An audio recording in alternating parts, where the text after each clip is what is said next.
இன்னைக்கு நம்மளோட ட்ரேடிங் ஜேர்னில டோட்டலா வந்து 4 ட்ரேட்ஸ் எடுத்தேன். காலையில ஒரு ட்ரேட் எடுத்தேன். ஜிபிபி, ஜேபிஒய்ல. அது ரொம்ப நேரமா ஓடுச்சு. பட் ஆனா அது ப்ராஃபிட்டபிள் ஆயிருச்சு.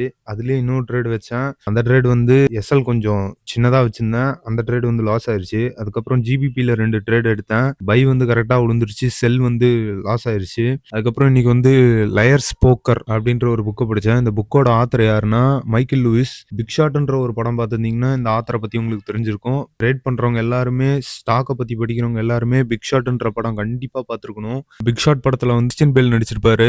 ரொம்பவே நல்ல படம். இந்த புக்கோட ஃபர்ஸ்ட் சாப்டர் என்னன்னா சாலமன் பிரதர்ஸ்னு ஒரு கம்பெனில வந்து ஆத்தர் வந்து வேலை செஞ்சுட்டு இருப்பாரு. அதுல வந்து 2 பேர் இருப்பாங்க.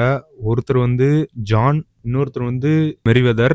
ஜான் வந்து கிங் ஆஃப் த வால் ஸ்ட்ரீட்னு எல்லாருமே சொல்லுவாங்க.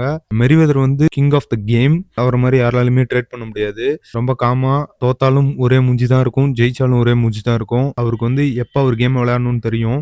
ஜான் வந்து $1 மில்லியன் வந்து பெட்டு கட்டுவாரு. மெரிவெதர் வந்து இதுக்கு பின்னாடி இருக்க இதை புரிஞ்சுக்கிட்டு அவர் வந்து 1 மில்லியனுக்குலாம் நான் இந்த கேம் ஆட மாட்டேன், 10 மில்லியன்ஸ் கட்டு, இதை ஆடுறேன் அப்படின்னு சொல்லி பேசுவாங்க. இதை வந்து கண்டுபிடிச்ச ஜான் வந்து அவரும் ஒத்துக்க மாட்டாரு இந்த டீலுக்கு, இவரும் ஒத்துக்க மாட்டாரு. 2 பேருமே கேம்பிள் பண்ணாமலே முடிச்சிருவாங்க. அவ்வளவுதான் ஃபர்ஸ்ட் சாப்டர். அடுத்து மீதி வர சாப்டர்ஸ் எல்லாம் டெய்லியும் படிச்சு சொல்றேன். என்னோட ஃபாரெக்ஸ் ட்ரேடிங் ஜேர்னியை தெரிஞ்சுக்கணும்னா என்ன ஃபாலோ பண்ணுங்க.